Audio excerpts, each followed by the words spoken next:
What's up, everybody, to Tesla Fix. Today we have a very special episode because the Tesla Investor Day was just last week and now we have to talk about it.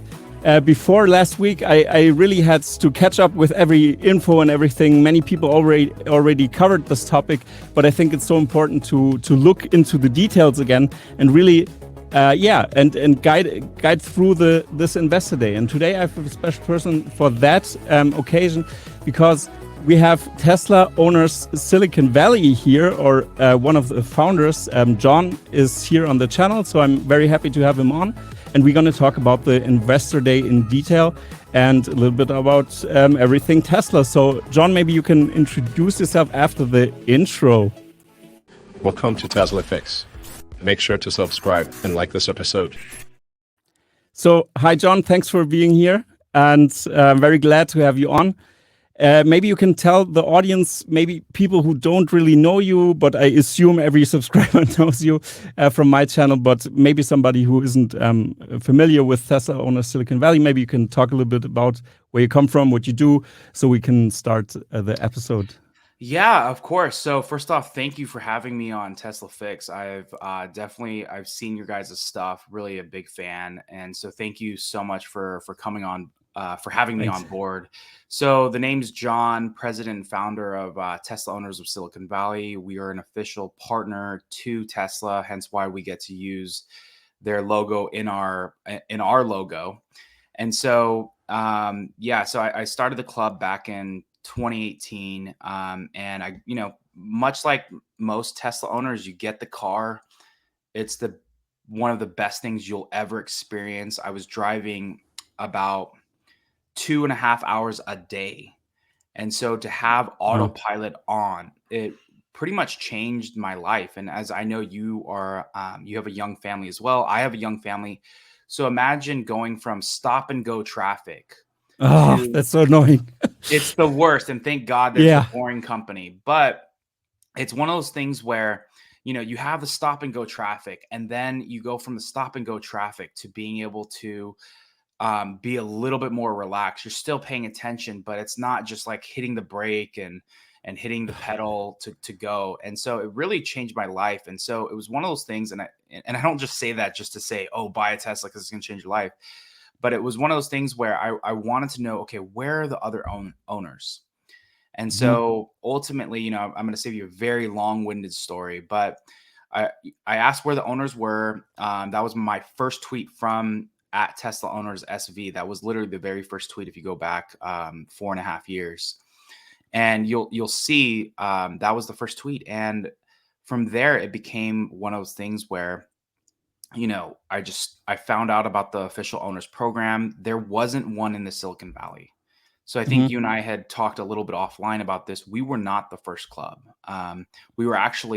We started again in 2018. So we were a little bit late. There had been clubs going 5 to 7 years before. And it was one of those things where I found out about the owners program. And then we had our first meetup at an IKEA parking lot, a supercharger across the street. And from there, I got 25 VINs. That was part of the requirements. We had to throw a couple of events. And then really the rest is history. Building what we have. We're over 6,000 members. Now we have close to 860,000 followers across our digital platforms, with big following obviously on Twitter. TikTok is actually blown up. And then, cool. Yeah, so that's a little bit about our story. But again, we're the headquartered club for the former headquarters, right? Like Silicon Valley is where it all started. Yeah. And so I think that's what also made us unique, is not only having the name, but being in the right place as well. Yeah, that's why I thought you were the first ones, because we're so close to Tesla. That's the thing. Yeah. Yeah, it's insane. Like, I don't know how there wasn't another club out there, to be honest, that had started it. But our club is actually, we have actually been a platoon for 2 other local Bay Area clubs, and then 3 other clubs we've helped start as well. So we've really been kind of like ascending club, if that makes sense, to really just help, push the mission to a sustainable future forward. Yeah, before we really dive into the topics, I want to have tell you a small anecdote, because when I started my Tesla Fix Twitter account, it was in the middle of last year. I didn't know how Twitter worked, and I didn't know that the replies were shown to all my followers. And I think you were one of my followers, or something, or I've slipped into your feed somehow, and you blocked me then.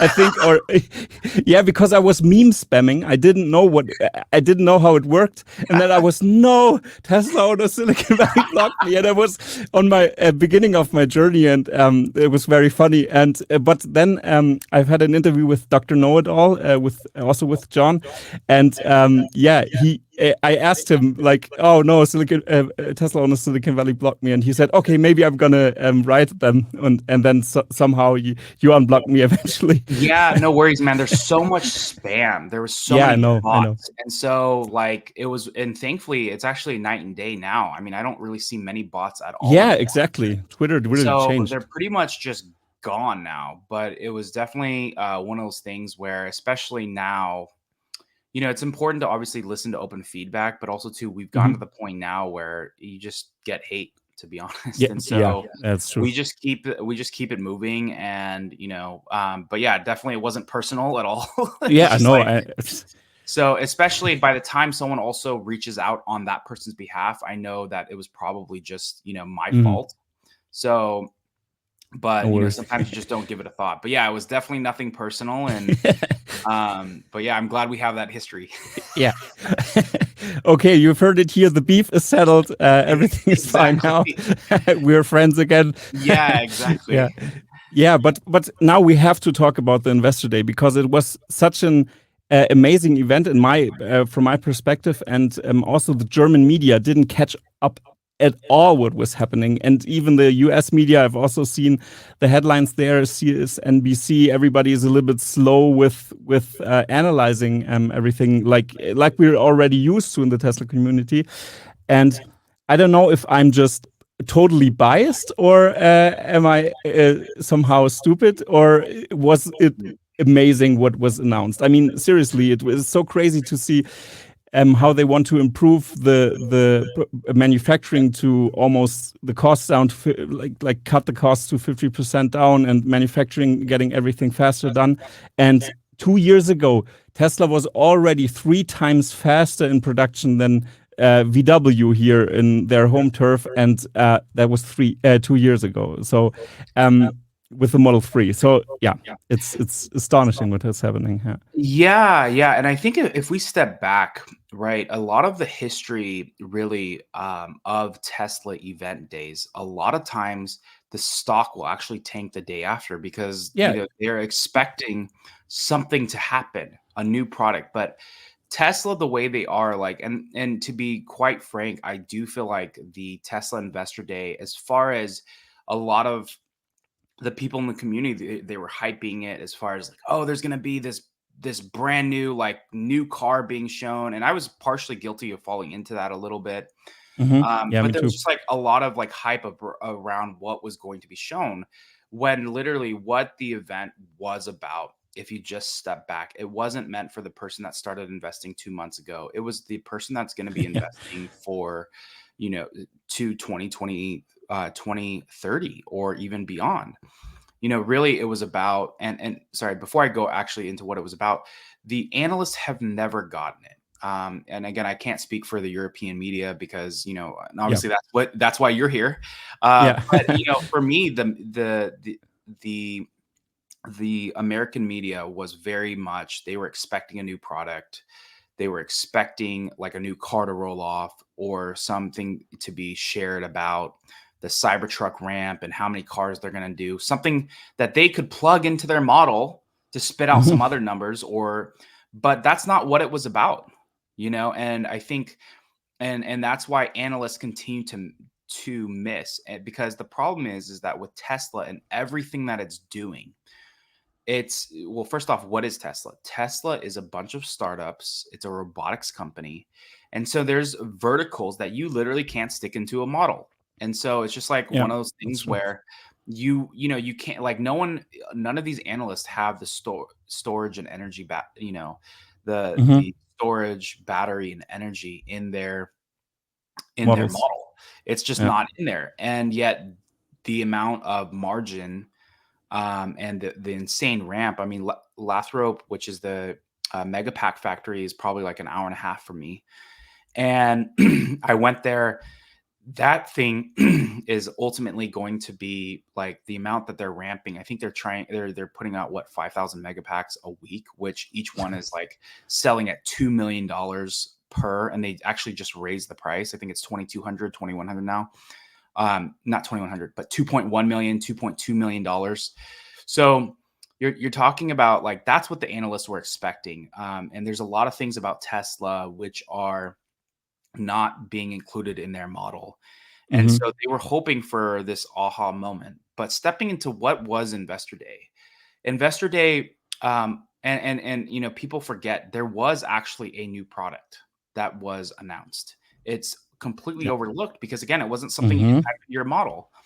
But what Investor Day was about? It was about, is it possible to get to a sustainable future? What other company has actually done the math? No other company. They actually, step back. Okay, what do we need? Like, how much is the energy consumption across the world? What does this look like? And they gave this grand vision for it. And not only did they give a grand vision for it, they're like, okay, how can we be a part of that and make it actually happen? And so that's really what Investor Day was about. It wasn't about, hey, here's our $25,000 car, because even if they release that, that doesn't matter, because, again, they're giving this grand vision of, like, where are we going to be in 2040? Again, I'm kind of throwing out a date there, but that's what it was about. And also, too, like, as far as the new product goes, they announced Gigafactory Mexico, which Yes. which is a new product. And I think, yeah, Gonna show it exactly. here. Yeah. Yeah. Exactly. This is going, and they shared in that meeting. I'm not going to mention who, but they shared in that meeting that they hope to build this faster than Giga Shanghai, which was Yeah. built in 9.5 months, which is just like, your mind should just, like, blow up. Yeah. And and ultimately, the reason why these are new products is because it's the machine that builds the machine, right? Exactly. And that's ultimately what they're focused on. And so Mexico was one of the most strategic places on the planet that you could go to. Not only do they have, I believe it's over 120 Tesla suppliers are in that region, but Hmm. you also have huge manufacturing, like that industry there. They're known for manufacturing. They're one of the top auto. I think they're actually it's the number one auto manufacturer region in Latin Yeah. America. Yeah. It's the It is. seventh Yeah. largest. It's the seventh largest in the world. Hmm. And so, again, it's one of those things. And I know Elon kind of rolled his eyes. He was like, "Oh, copy." I think they were talking about how you build a factory, you copy and paste it, and he kind of like rolled his eyes. And again, it wasn't in a mean Hmm. way. It was just more of like, they don't literally copy and paste. Every time they build a factory, they look at what was done well, what needs to be redone and reorganized. And so, yeah, if you want, I don't Maybe know this if you chart wanted, helps. yeah, No, no, no, no. I just wanted to guide you a little bit with the presentation or something, like I'm gonna give you some pictures when it fits. I think I've prepared some slides, but it doesn't matter really. I just wanted to have that as an aid just for the audience also to see what we're talking about maybe a little bit. And yeah, maybe you can go. Please, I didn't want to interrupt, but yeah, I mean you can see it yeah, in this picture. It's yeah. crazy.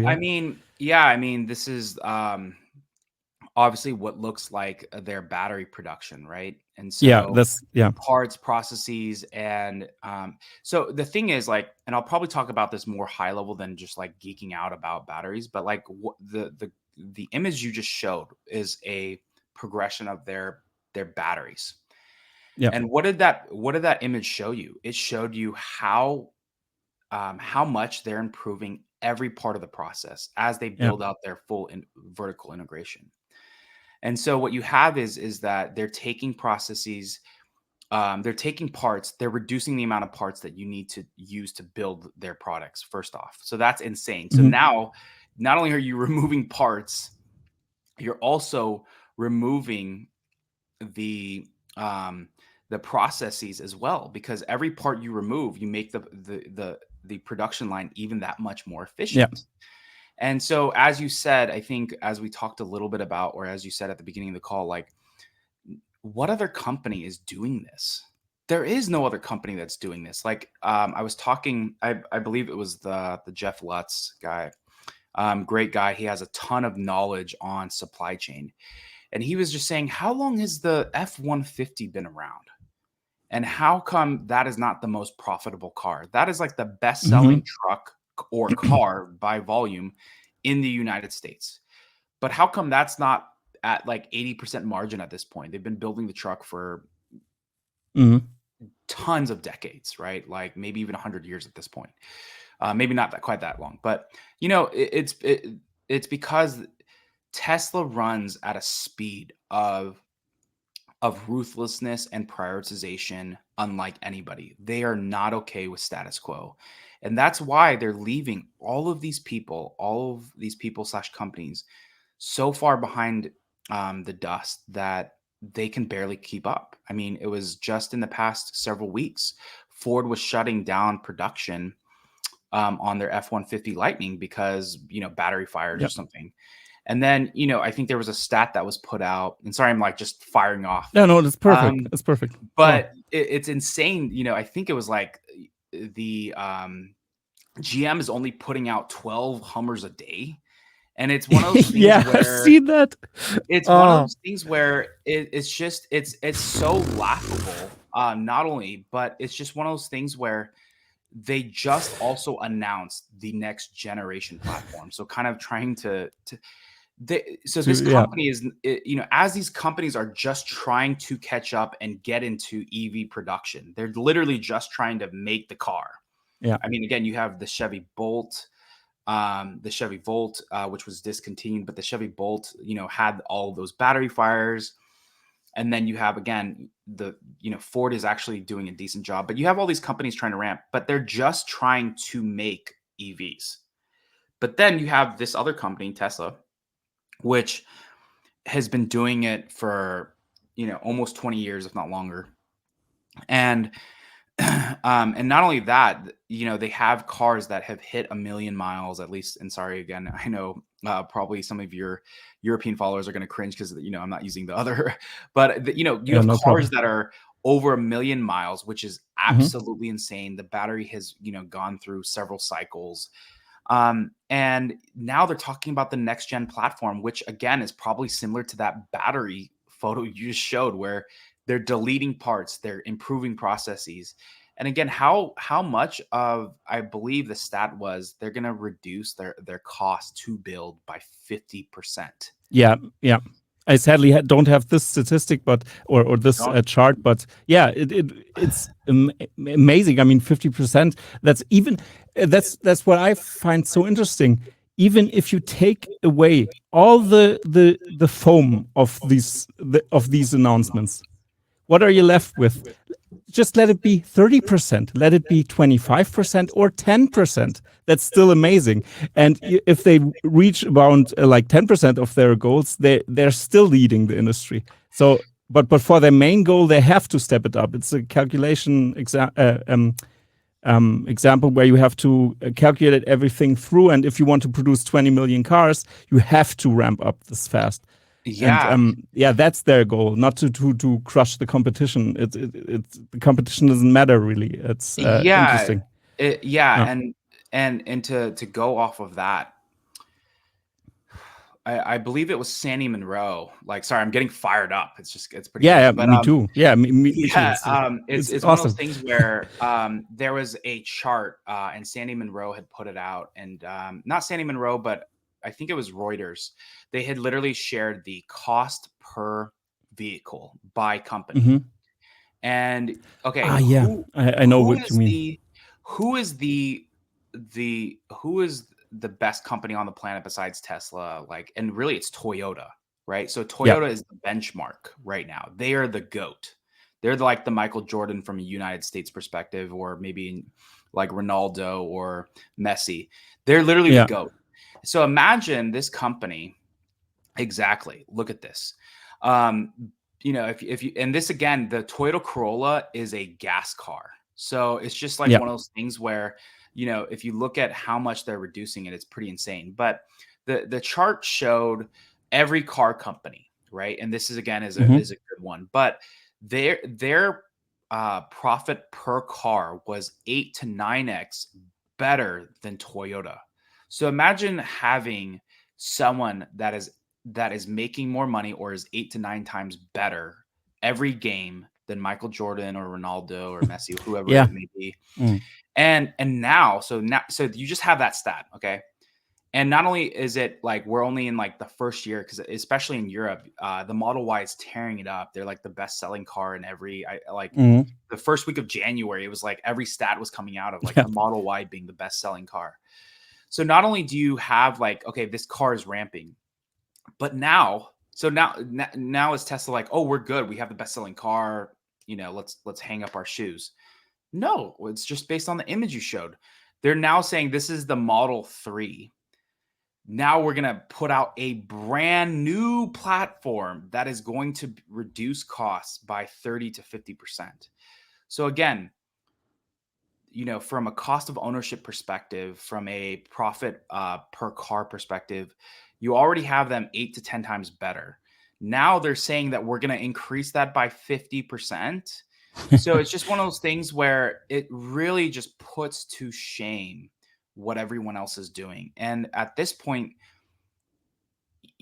there's always going to be people that don't, at least I don't want to speak for Europe, but in the US, there's a bunch of people like, oh, I don't want to buy the Toyota Corolla. Everyone already has it. Like, how is mine going to be different? So at some point, Tesla's going to reach that scale, and they kind of already have in the Bay Area. People are like, I don't really want a Tesla because everyone already has one, right? But what I just want to again hit this point is that you have a company that is, more profitable than every single other vehicle on the planet. And not only are they, more profitable than every single company on the planet, but then they're also working on the next thing that's going to take it even higher. That's just like they're not, and they're not settling. So you're having a company not even FSD included, right? Not even FSD included. Exactly. And this is just it's crazy. This is just like on top with no there's just an update for them. It's just sending data over, maybe some server costs. That's it. Yeah, it's crazy. It's so crazy. And these are just margins. The whole thing after you of course calculate the production cost of the software away, but still, it's just software. It's margin, pure margin. Exactly. Crazy. They're at, what is it, like 25 to 28% margin. So imagine them going to 35 to 40% margin. And I'm not even talking software yet. So, it's truly incredible to watch this company. And again, we're, maybe if you think about it from a soccer match perspective, we're like only, there's two halves, right? And it's like really we're not even through the first half of the company. Like if you think of the company as being a full 90 minutes, right? We're maybe in 20, minute 20 or 30 of this. Like this company has so much more. And that's what's really exciting about it and really cool to be a part of this journey.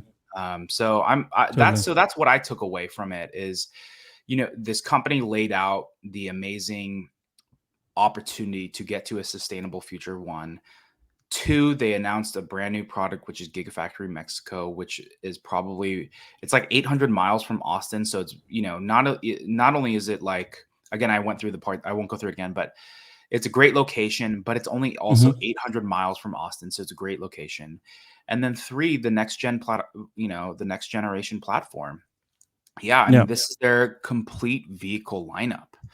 And one thing I wanted to hit on the Semi, which is insane about the Semi, is that, and you may correct me if I'm wrong, they looked at all of the emissions in the world, and really it's one of those things where the Semi, was causing the majority. I think it was like 80% of like all of the emissions in the world or something like that. Again, feel free to validate that, but I'm not really sure about that. I'm not sure, but that's why because I don't know the statistic you're referring to right now from my head. So, but I know what you're talking about. I've also recalling something. Yeah. So long story short, the semi itself, like these trucking routes are the same and they're repetitive over and over again. And I actually had an opportunity to see a semi. Well, I've seen it several times, but we had you may have seen some of the videos. We had an event at Harris Ranch, which is actually the world's largest supercharger now. It's got 98 stalls. And a Tesla semi from Frito-Lay, PepsiCo, showed up doing a load. No, that was insane. I've seen that. Yeah. It's like, here we are, just like, some of the biggest clubs in the world are just hanging out, and then the Tesla semi is doing a load. But all that to say is like I don't think people fully understand like how much of a game changer. All of these cars are great. And they're gonna, especially like the 3, especially the Y. I mean, because the Y obviously has the biggest total addressable market really out of all of these vehicles. But the semi is going to completely change the trucking industry because it's going to completely remove the emissions. It can do a 500-mile road trip with, I think it was 87,000 pound load. And so, I'm personally really excited about that. And then obviously we know that there's a couple of, there's 2 more products that it looks like Tesla's going to unveil. And if I was to take a guess at that, one is going to be the compact car. And then the second one would be like a Tesla van or something. Elon has actually responded to me and said, oh, the Tesla van would be interesting, right? Because he knows all about big families. And I have 4 young children from 8 to 1. And so, having a car that can carry, more than the Model X, because my Model X only has 6 seats. But with 7, it's a little bit more cramped. So I need something. It would be awesome to be able to get into something bigger. But yeah, it's just one of those things where now, based on what you just shared, it's like they're building out more products, but they're also finally tackling some of the biggest industries that have the biggest emissions, which is the semi and trucking, all that stuff. So. Yeah, and it's really crazy. Also, the semi will be an absolute game changer. I really want to see some real life tests with how much load which capacity it really can carry because of the own weight and stuff like that.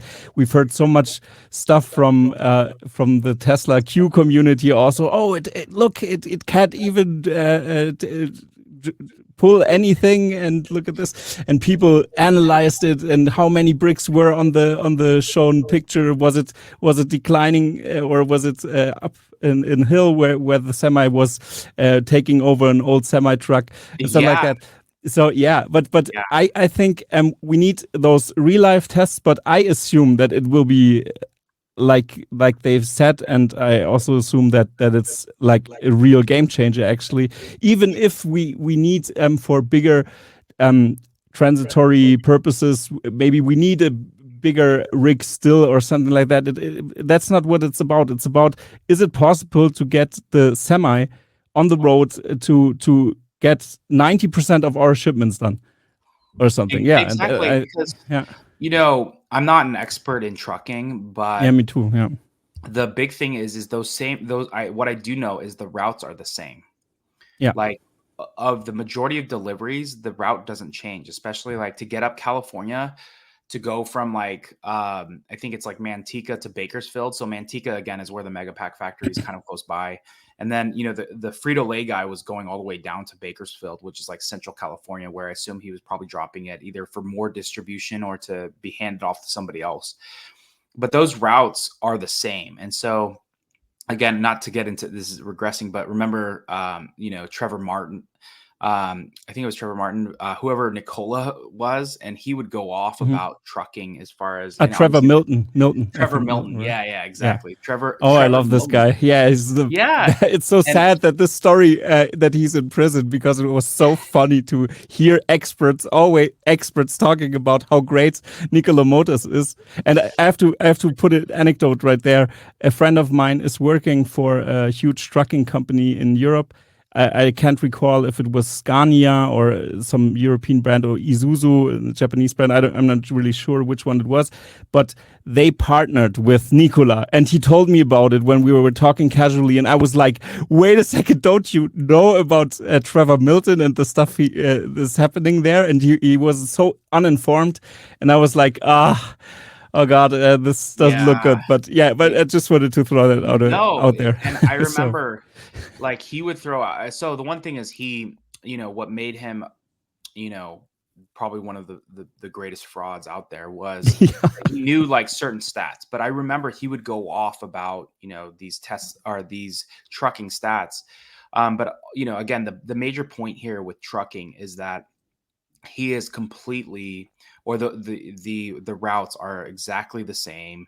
And so you just need trucks that can do hundreds of thousands of miles all the time. And so, I'm not talking about the edge case to get it up into Alaska or to get it up into, insane yeah. parts like Canada. I'm talking about like 90, as you said, 90% of the loads. Is it able to do that?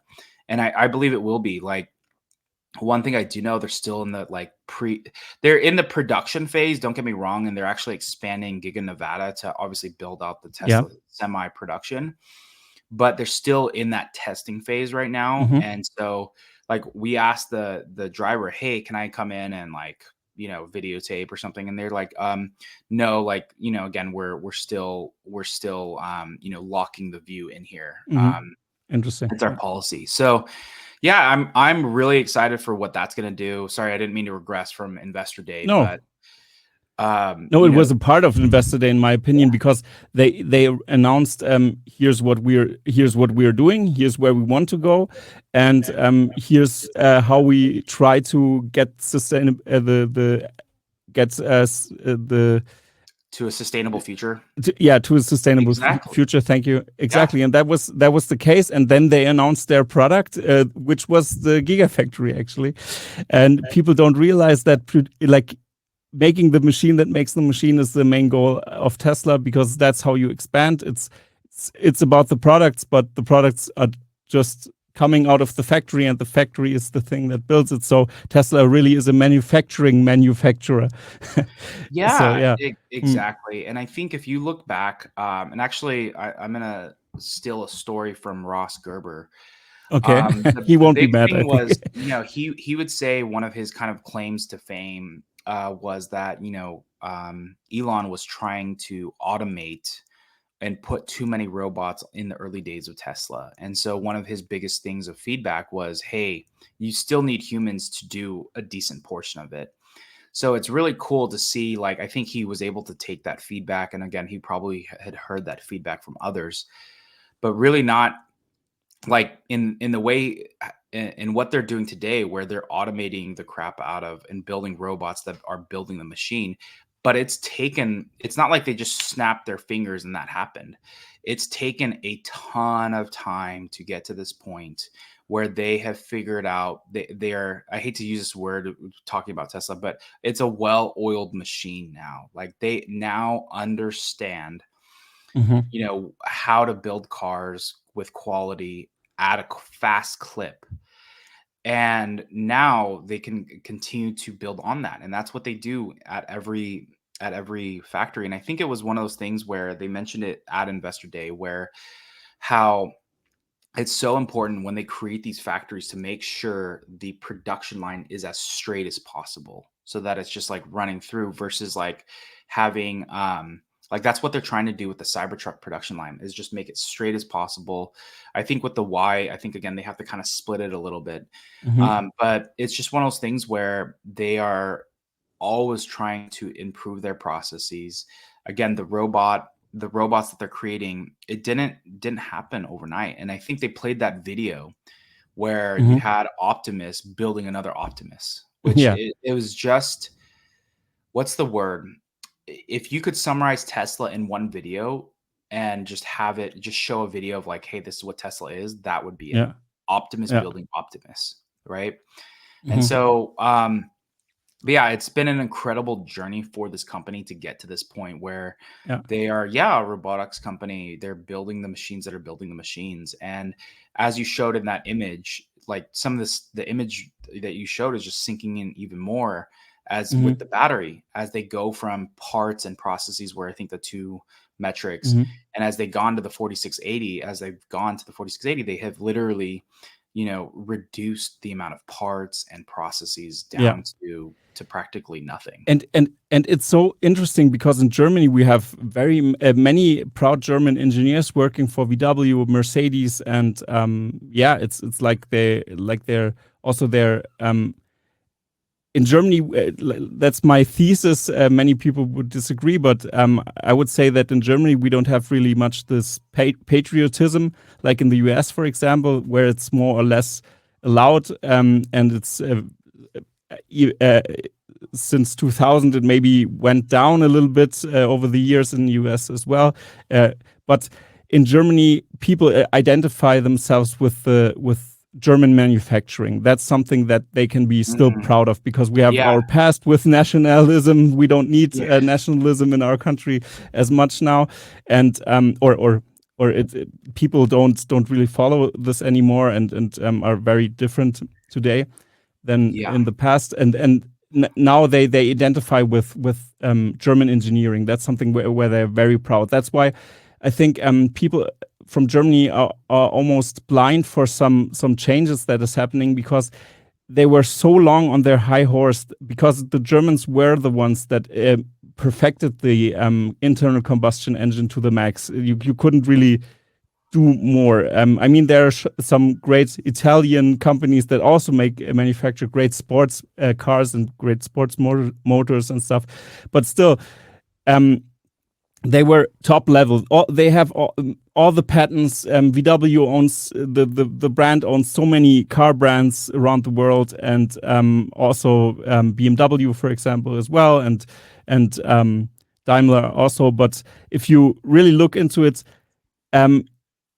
they were like they were too how do you say it? They were like too stubborn or too on their high horse to really see what's coming from the US. They were more focused on how can we deceive the German government to produce our dirty cars still, and how can we avoid and shift and wobble around. I mean, we had Dieselgate, VW had Dieselgate in the US. There was a huge scandal in the US. They paid a lot for this, and and they deceived everybody, even in Europe and everything, just to keep it going, because they knew, all those. I want to share a quick story, and then I want to hand it back to you. I had a friend. They bought a VW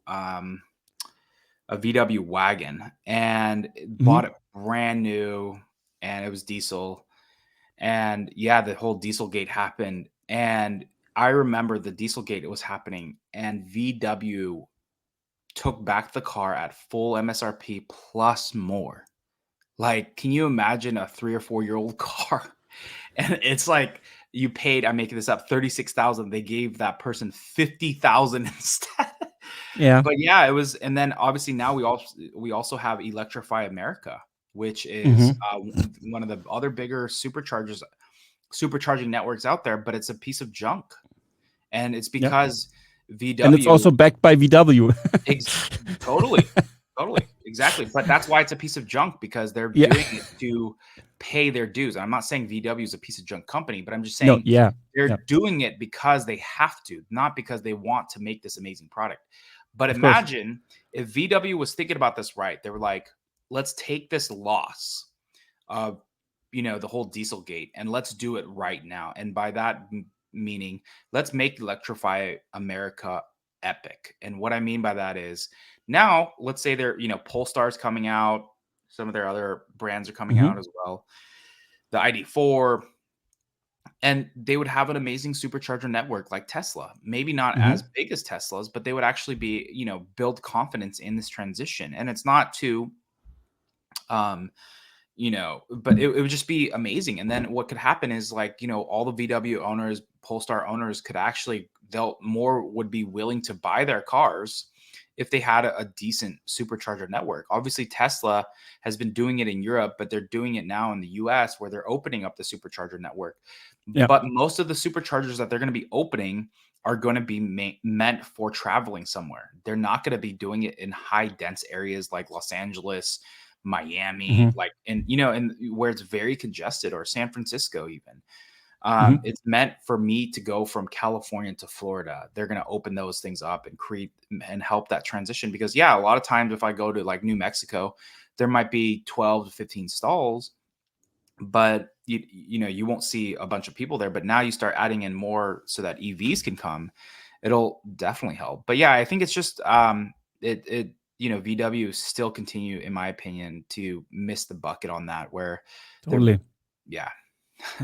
Yeah, and what was so sad is that Herbert Diess, even if he maybe mismanaged some stuff, still, many people were not happy with him. But I think really much what he did was he acknowledged the problem. He saw that Tesla was ahead. He really acknowledged it. He spoke with the competition. He opened up to conversation. It was very great move from him.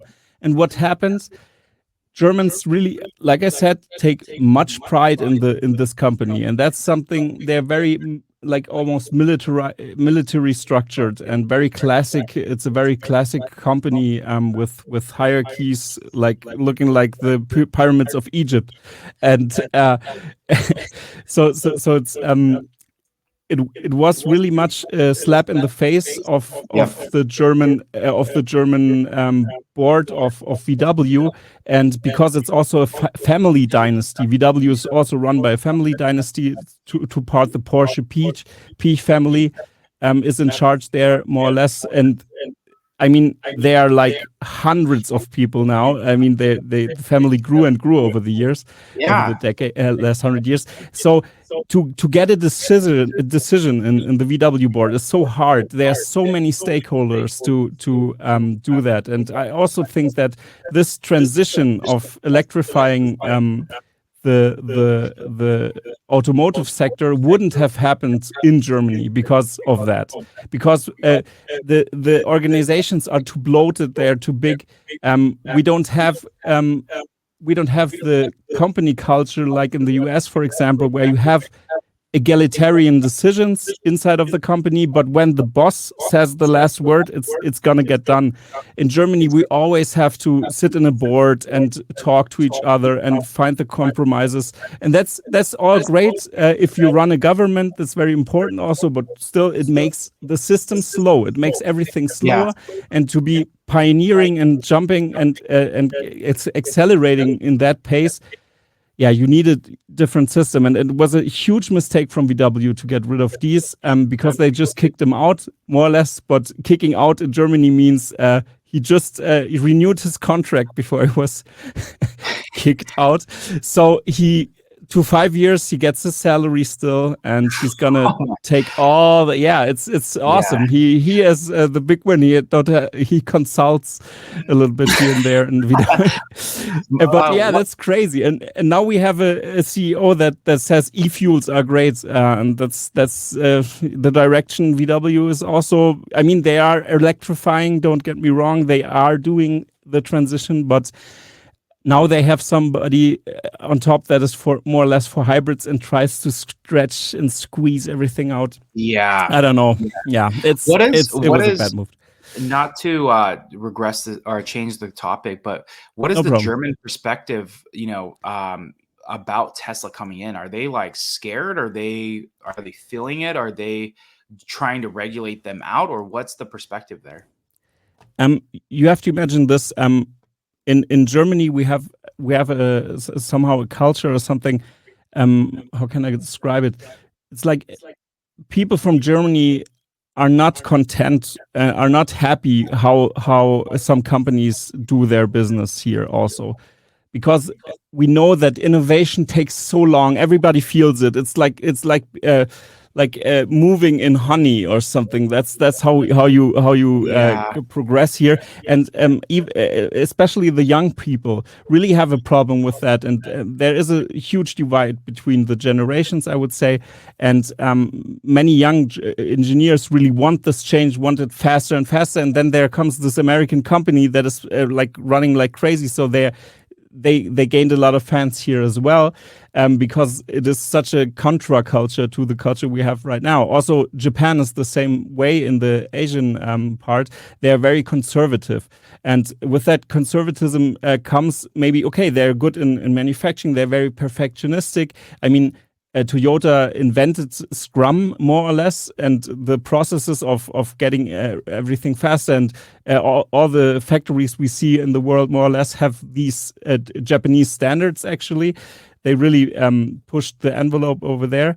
But still, change is not something that they are good at. They are not as fast in switching those big technologies, and now they are more invested in the hydrogen space, also because the government really pushes this, and they try to move forward as a unit, but it also makes them very slow. So I would say that that's helpful.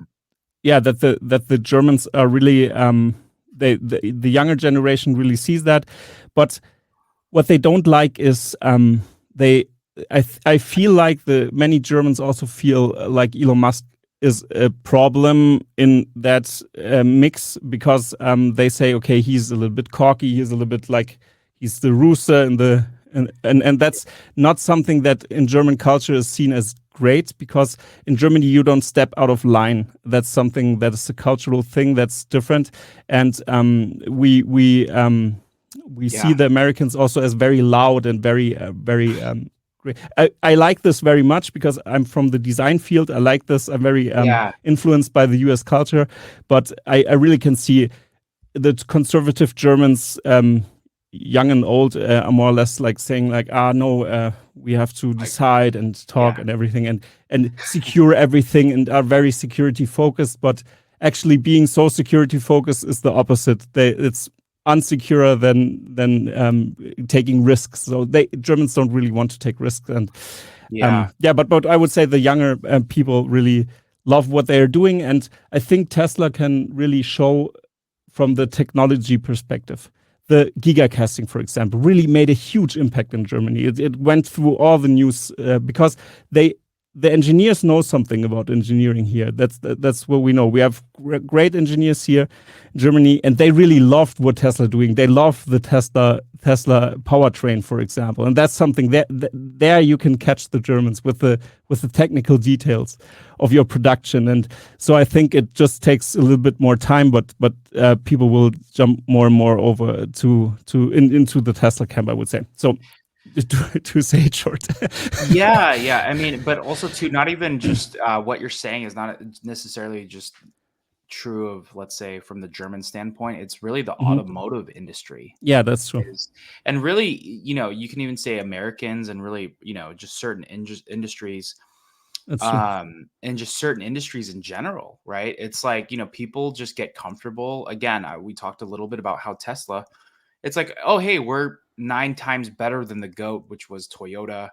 And, they could have just, hang up their gloves and retire. But no, they're continuing to double down. And you showed that image of the Model 3 Toyota Corolla, and then the next gen platform. And it's mind blowing, to just really just put it, and there's no other way to put it other than the fact that this is completely, changing the way we do everything, if that makes sense. Yeah, we're gonna want to show this picture here, because what I found so interesting is, I mean, you see that that those are not humans working on the on the smaller parts here.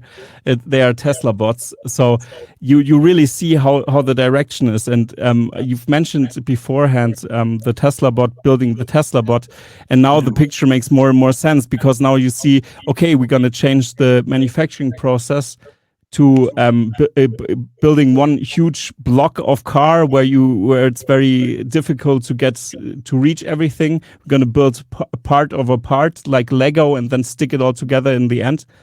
And I mean, those are tasks that a robot could do if they are very simple tasks like getting a screwdriver to putting things together and stuff like that. Yeah, exactly. And not only that, is that like going back to keeping that straight line. So imagine all of these robots are like that, and they're, again, let's say they're building the next gen vehicle. Again, the more of a straight line that you have, and that's why they build these super long factories, because having it in a straight line matters. And that's why they build these super long factories, is because if they can build the whole production line in one straight line, it creates the ease of their robots building the machine, obviously, or the car or whatever they're going to be building. It just makes it super, super efficient, right? Yeah, totally. And so, go ahead. No, please go on. I didn't want to interrupt. I'm just having also an animation of how the cars are made together. Exactly. I mean, again, you're talking about Tesla. They are a robotics company, and so it's just one of those things where it's not just a copy and paste of like the old factory. It's copy, revamp it, improve it a ton, and then make it.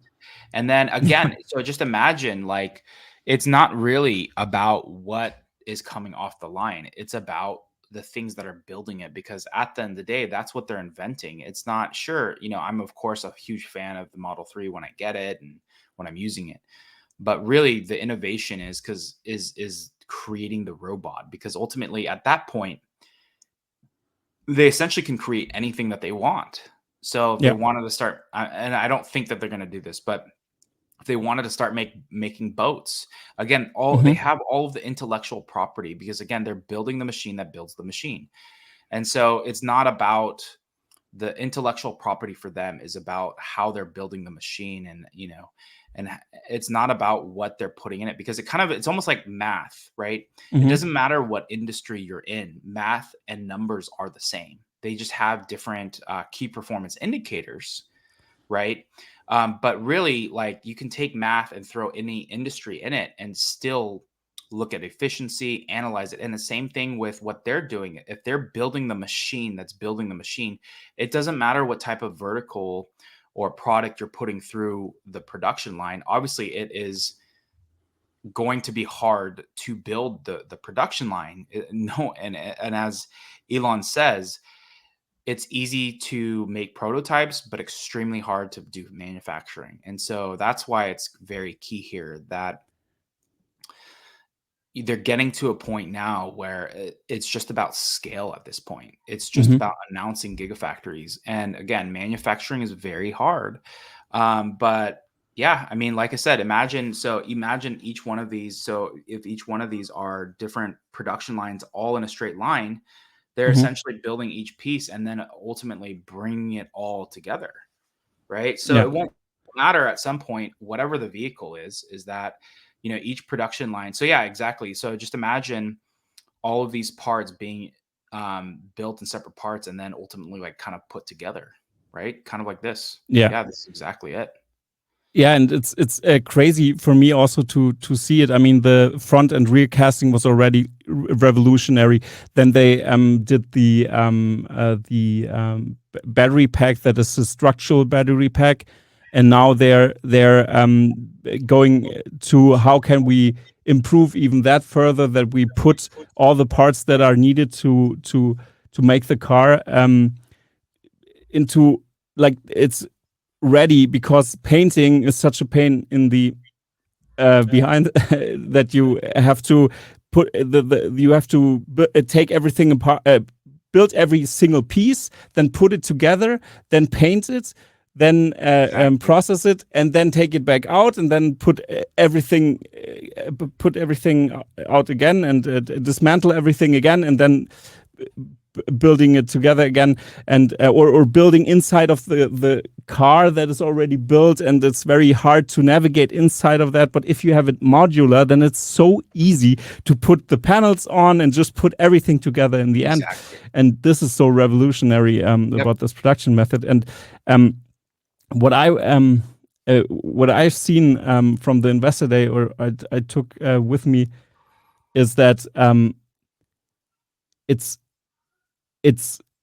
so crazy. These improvements that Tesla are doing, they are so far ahead from the industry. If you really think about it, I mean, VW doesn't have giga presses right now. Why? It's for me. It's I can't even think about it. Why they don't react? The only ones that really did something were Polestar or Volvo. They try to make the giga castings, and now it looks like the whole industry, shifts to these processes. And Tesla shows they are so far ahead that that's the only way how you could create the next gen vehicles. Because it's so interesting. I have to say this, and then I'm gonna give it back to you, because in Germany we have experts that are specialized in how the door closes at these companies, for example. You have to imagine this. So how does it? This is a VW sound. No, this is a Mercedes sound, and this is a BMW sound. And if you think about that, they didn't.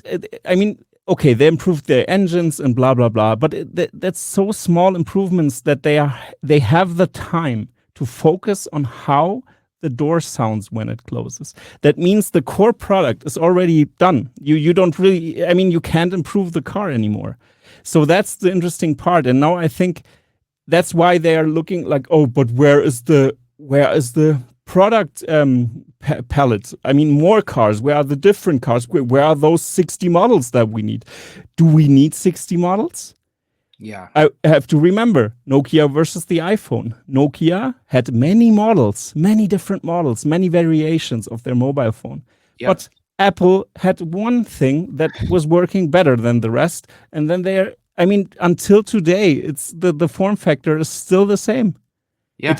That's the thing. That's how you do it. And now you can just improve in different ways, but the whole industry just shifted. And that's what I see with Tesla as well. We have an Apple moment in the early days of Apple. We're like in the early days of Apple, and it's absolutely crazy. So in the Elon interview I did with Elon back in May of 2022, it's crazy to think that's almost going to be a year. Our interview, when we released it, it was the breaking news for Tesla for almost like 3 weeks straight. Yeah, I know. There was one clip that Elon said, like, unless Rivian and Lucid change the way that they're going and doing things, they will probably go bankrupt. And obviously he's like, hey, I hope that doesn't happen. Yeah, of course. He gets it there. And he has said that he probably knows more about manufacturing than any person in the world, because not only is he doing rocketry, but he's also doing car manufacturing. But Lucid and Rivian are learning this the hard way, where they, and it's kind of, I mean, maybe they should have known, you could say, but they're learning, like, they have all of these variations. Like, you could go buy a Rivian and, get 15 different, I'm kind of making this up. So again, 15 different colors, 5 different, different trims, like just a bunch of things like that. And what have they started to do? They started to let people know that had done certain orders, like, hey, we're not going to provide that anymore, or we're not going to do this, or we're not going to do that. And so, it's just one of those things, as you said, they're reinventing the way a car should be built. And so at that point, it won't matter what type of car, truck that they're making, because they have redone it completely. And sure, they're not going to be as nice as a German build as far as like the way the door shuts. Yeah, it's like it doesn't have that Mercedes, for example, very premium car. Yeah. But what's insane about it is not only is it the most bleeding edge car that you can buy, because it's also so on top of all this. That's the funny thing. Not only are we talking about the best manufacturing company in the planet, but we're also talking about the most innovative software company in the planet. Exactly, as well. software. Yeah. So exactly, right? Like, and so it's like Apple. And so, yeah. So it won't matter it doesn't matter what they're building. It's one of those things where they have reinvented the way a car should be built, and it's one of those things where it should be built in a certain form, in a certain shape. So you have that dynamic happening, but also too, it's also one of the safest cars on the planet. So I have two things to share on this. Is that one, I had a personal experience where 2 minutes away from my house, I was going to a restaurant, and a Ford F-150 went over a double yellow line and hit me and my son in the car. And I think he thought, again, that video went viral. The local police got involved. They actually arrested the person and found him, because thankfully I had literally live footage, right, with the dash cam. And again, the dash cam was not meant to be a security system, but here it was, like, cars getting broken into. And we were actually part of the reason why we were just asking Elon, hey, can you, make sure that the video is recording and create like a security system in some ways. So it was one of those things where that live footage was the thing that ultimately caught this person that, put me and my son in great danger. But the F-150 almost flipped. The car almost flipped, and my Model X barely even moved after this huge car that weighs probably double the weight hit my car. So again, I can say it from personal side. And then there was the recent story that happened about an hour away from me, where that Model Y went over the cliff, and it sounds like and I'm not gonna allegedly, I'm going to say allegedly, the person was, trying to potentially draw harm to his family. But all that to say, the guy goes off a cliff, whatever the reason may be. The dude goes off a cliff. And what does he do? Like, the car hits and flips probably several times. Everyone survived. That's when I read this, when this broke, I was like, wow, okay, this is it's crazy, and that's the only stories. There are so many stories, but please go on. I just wanted to add so that's all I'm trying to say is that, and I'm not gonna say that I'm like the typical car guy where it's like it's all about the curvature and it's all about the symmetrics and everything else. Like, so and panel gaps that was huge. Sure, but like I don't know if every single person is like that. But aside from all that, and the build quality is actually there. It may not be exactly what what everyone wants it to be, but at the end of the day, when you get in an accident, there is no better car to be in. Yeah, that's period. True. And I'm not even just gonna sit here and give you a fake story or just trying to pump the stock. No, it's a fact. I mean, and so when I'm driving, I'm actually making a decision, because at the end of the day, you don't control the way other people drive, right? You don't. And so people are sometimes going to be on their phone. They're going to be, have maybe, they're getting into it with, someone in the car. They're distracted, or maybe it's a really good song on, and so they're just, singing the song, and they hit you, and it's a life or death thing, right? And so that's why it's so important to make sure that you are, when you're considering buying a car, that sure, it's not just about all the features, but you are also, I buy a Tesla knowing that I'm buying the safest thing that anyone in my family can be in. Yeah, that's really a big point. I also I'm not still in the position to get myself a Tesla still. I'm still driving a gasoline car, a small European, like a small car, like a small hatchback car. But I really think about also this topic. If I could, I would just buy a Tesla Model 3 and let my wife and my kid drive in that one, and I go to work with the gasoline car or something. But I've pre-ordered a Cybertruck. I don't know if it will come to Europe. I'm not assuming for the next few years. but I really also thought about the security factor of the car massively, especially the electronics are also very good. The electronic systems like the collision prevention or the auto steer when something happens is crazy. I've seen some videos also of you and many people who own Tesla and put footage out there, how great it is that it just can avoid accidents because it just has the incentive, don't crash. And I think with FSD, I mean, you have the beta software running, and it's a great thing. I've seen the videos. It's astonishing. It's astonishing what it's capable of. So I'll drop some knowledge there. But so not only are you talking about the safest built car, so the car is like built right, but you're also now they're also making the technology to obviously drive, and I believe the stat is 5 to 8 times safer than a human per mile or something right now. Isn't that enough? I mean, people, really, it's crazy. People still are criticizing the system, and I say, look at the statistic, goddamn. Even if it makes stupid decisions sometimes, if you look at the statistic, it's crazy. Exactly. Just look at the numbers on people that are driving on FSD, and that's why there's still we're still a little bit away from, like, it's not going to happen. I mean, I think in Elon's mind, problems, again, you're talking about probably one of the greatest engineers to walk the planet. And his stuff, and again, I've sat in the same room with this guy, like, and to the point where I've asked him a complicated question, and you just see him go into, like, it feels like he's just going into, he's opening up a couple doors in the back room and just trying to pull out some knowledge, right? But he's just going into a different place.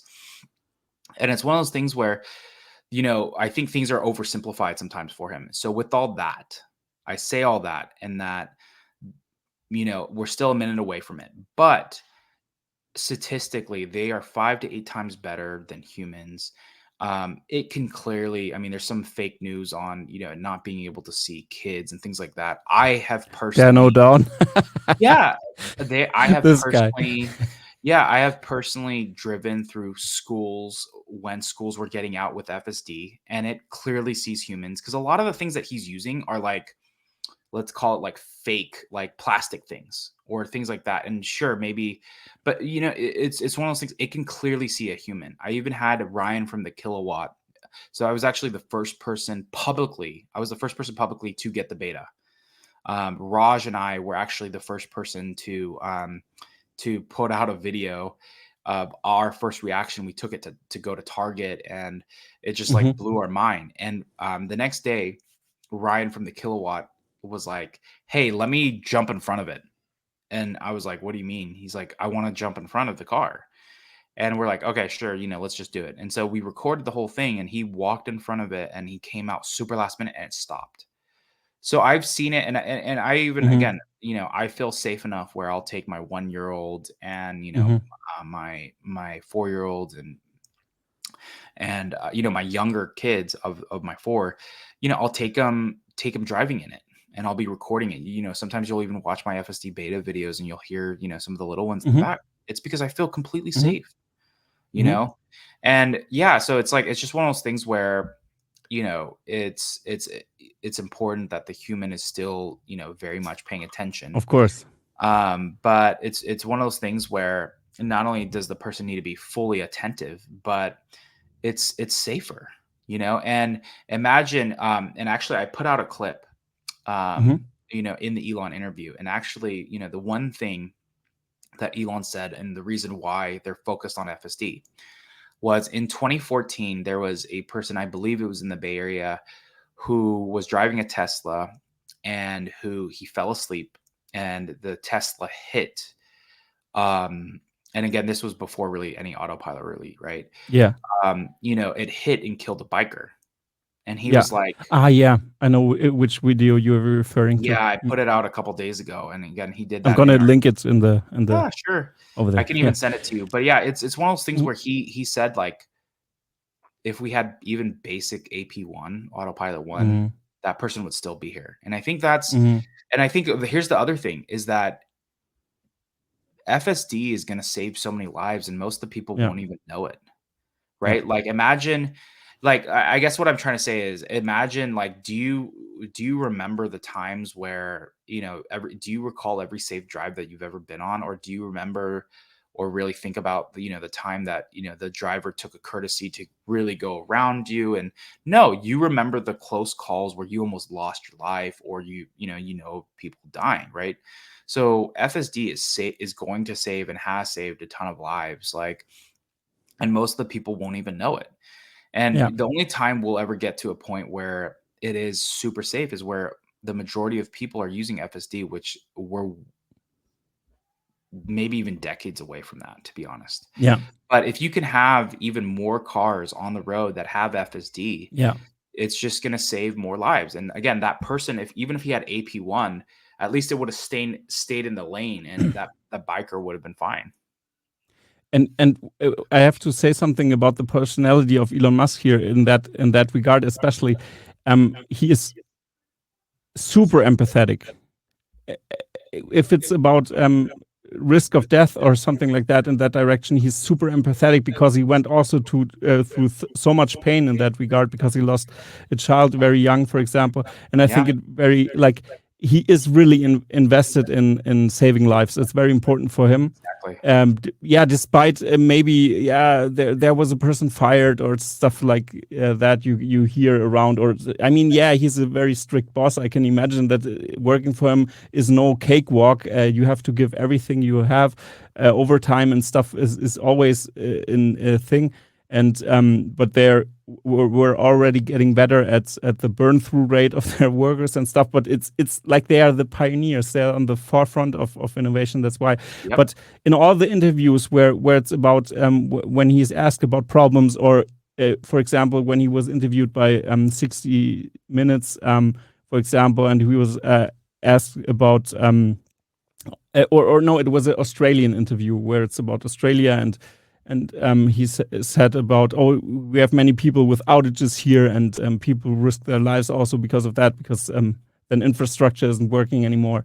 And then he said, like, in tears, we have to do better then, even if they stabilize the electric network there already, and stuff like that. The biker, that's something he has in his head while he is making this stuff, and this is very inspiring for me. And of course, in all the Twitter drama around him, and if he shares an opinion, this slips under the rug because it's such a short format. But if you look at all the long interviews, also the interview with Elon Musk that I will link also here in the video, you really can see what he's about. And that's why I think he's so misunderstood still from many people. Many people see him still as very cocky and very, but he isn't like that really much. He's really invested in humanity and tries to help humanity, actually. And let me just share, because again, I had that I met him for 4 hours. Right. And he spent 4 hours with me. It's probably one of the few longest. There might be one or two others out there. Maybe I think it's the third row podcast. That was also that one was pretty long as well. But when I got there, the first thing he does when he walks in the door, hey, is there anything I can get you? Gives us all smart waters. And then he asks, like, hey, do you need any food? And so that's just him, right? And more importantly, like, I actually, if you watch the interviews, I was trying to be like, hey, could we go on are you good on time? Like, maybe I know, with someone like this, you're sweating internally, like I wanted him to like walk us through the factory, but he just kept wanting to talk.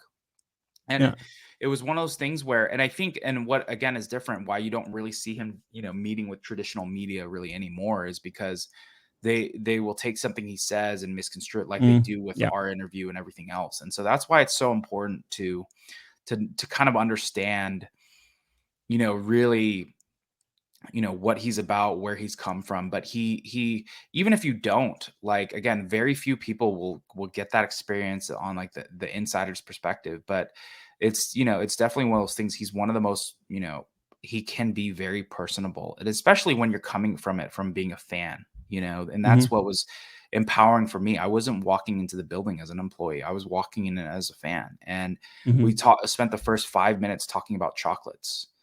And then, like, and actually the funny thing is, if you know his biography, which it sounds like you do, he read, his mom would watch him read encyclopedias. The dude would be up to like all night reading encyclopedias. He's an expert in making chocolate. He's actually thought about that. And so we were talking about Swedish, Switzerland chocolate, like just every type of chocolate.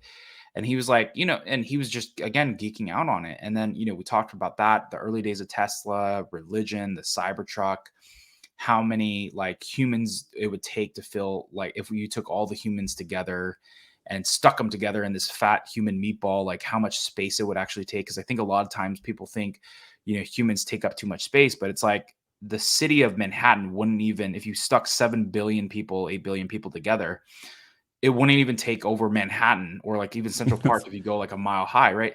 Like it's insane. But those things are important because then you follow a false narrative in your head, and then your whole worldview gets like skewed, and then you have a view of, oh, everything is bad, everything, and if all humans feel like everything goes to the drain or down the drain, then people stop having aspirations. They stop to try to improve then it's chaos in the end. It's important to have.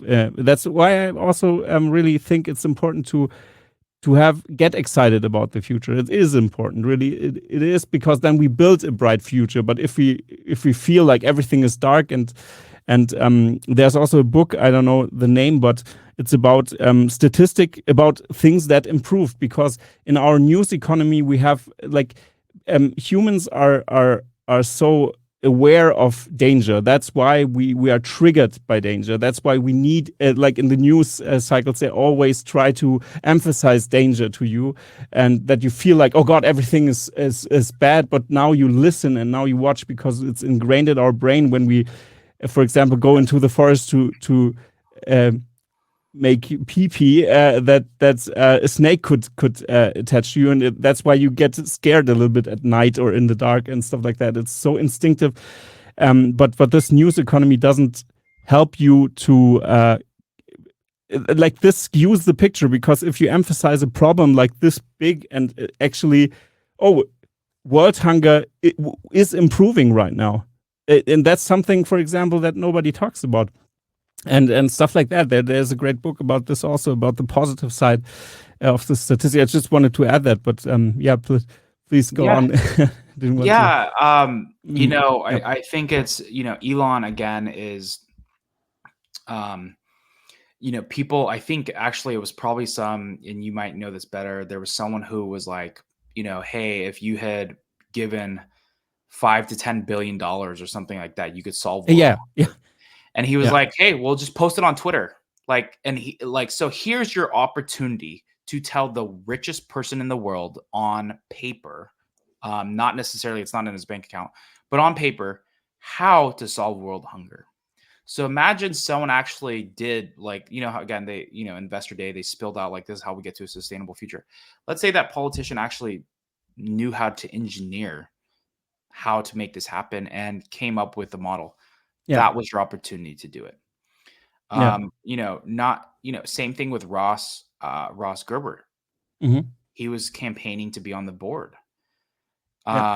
He also had a clear opportunity at that point to give Elon the reason why he should be on the board. And we all know how that turned out. I mean, like, it's one of those things. So it's easy to critique a person. But here's and again, that wasn't shade at Ross, because I'm a big fan of Ross. He's actually me too. He's actually coming to speak at the Tesla Takeover. If you're free in July, you should come. It's going to be the one with May Musk. She's going to be at the Tesla Takeover, coming and speaking. I've heard of that. And I should. My holidays are not planned still, but I really should do it, because I feel like I have to go to the US. For you to know, I'm also half American, so I should come over. yeah, Um, but because I want to meet the Tesla community as well, because I'm here in my small room in Germany, but I no, feel it's all like, oh good. no, Invest Day was, or in Austin, I want to visit Farzad in Austin, for example, as well, and stuff like that. Yeah, but Yeah. please go Well, on. I didn't want to. yeah, but so it's going to be one of those things where, she's coming to the takeover to speak. But again, um, it's just one of those things where, people forget about his incredible journey, all of the, things that he went through. And it's not to be taken lightly. And so, but Yeah, at the same time, I don't expect everybody to do their research. of Like, course. that's the Yeah, truth, right? Like I said, I grew up knowing that like Bill Gates was the richest person on the planet. I didn't know his me too. story, and Hmm. so I didn't know about the story, but I've personally watched Elon's story. So again, that's kind of what makes it unique. Hmm. Um, Also, he's open about everything really much. exactly, yeah, He doesn't sugarcoat anything. He like I mean, he was interviewed in his factory once, and he looked like he wasn't showering for a few days, but he was working. I mean, yeah. He was sleeping on the that's ground. dedication, and also that shows me where are the CEOs that does those Yeah, things to get something. If you, that's why Tesla is not stoppable, and I also think it's a atrocity that people or the other companies didn't really listen, didn't really see the vision, because he doesn't want to crush the competition. He doesn't want VW to die out. That's why he tried to open up the patents and everything. But Mercedes and VW, they won't take the patents because then they have to share their patents. That's the deal. exactly. And yeah, but they should really do it. I mean, think about it. When all those companies would work together, what will be. And Tesla don't want to uh, vertical integrate everything. That's something they mentioned all the time. And many Exactly. people think that, oh, they want to be the biggest company that does everything. No, they don't. They want to have the suppliers that do their job on the maximum that they can do, on the best in the best way, so they can reach their goals. And they have to get into certain areas, for example, into refining now, because it's too slow. It doesn't progress. So they have to innovate. If nobody wants to innovate, then we have to innovate. That's so. Yep. So yeah, and and he really sees it as humanity works on this problem. Humanity should work on this problem, so we can Exactly. become a spacefaring civilization, because we're on a mud ball that is circling around a nuclear reactor. It's Yeah, yeah. exactly. How many million years are we here? We have to explore space someday. Yep. Yeah, yeah. Very interesting. Yeah, it's so crazy. Sorry, I just I'm No also very worries. fired up about this topic, because it's But so amazing. It's so inspiring for me, and yep. No, yeah, totally. guys, yeah, So I have to do a personal time check. Unfortunately, my day job calls me. yeah. No problem, Um, no problem. Thank you very much for being on, John. I didn't want to take so much of your time, but it no, was no. very interesting discussion, and I was very glad to have you on. The audience will agree with that, I think, and yeah. So have you something to say? So your Yeah. event So is due. first off, Tesla Fix, thank you for having me. It's funny about our story. I remember Dr. Know-it-all hitting me up Yeah. about that. But yeah, so sorry about that. But either No, way, no thank worries. you, for following and being a supporter. I actually would love to have you on our channel, especially to give like the German Yeah, slash European totally. perspective, Of especially course. as Tesla news comes out of Europe and stuff. But Yeah. yeah, so thank you for having us and being a supporter, especially because we need all of these perspectives from Yeah, totally. from Europe, from APAC, from US. But yeah, if you would love to, we would love to have you out. The TeslaTakeover.com, July 29th through the 30th. Again, May Musk is our keynote speaker. It's going to be a special Hmm. day to really bring the community together. So really Hmm. excited for that. Link in the bio. I'm gonna link everything. Of course, link in the bio. I mean, link in the description down below. I'm at Twitter right now with my brain. All So good. yeah, thanks very much, John, for being on. And to everybody else, please follow Tesla Owners Silicon Valley. If you haven't, I assume all my followers already following you, but the new ones that are here, please look them up. It's very interesting. he has a great team, and it's very awesome what you do. So I'm very glad. And of course, I'm gonna if you're gonna invite me to your whenever you're ready, or when you see something fit. Oh, now a German perspective would be good, or European one. They're gonna prepare and come to your channel. No worries. And hopefully I can do it to come to this event. It would be great. I really have to do it. I'm sitting here since last year. All the time I was like, nah, I have to be in the US now. But yeah, so thank you, John. And to everybody else, there's one last thing to say right now, is to say goodbye, everybody. See ya. Wasn't this episode awesome? Let's accelerate the pace of innovation by subscribing to TeslaFix. It is my absolute favorite channel on the whole interwebs.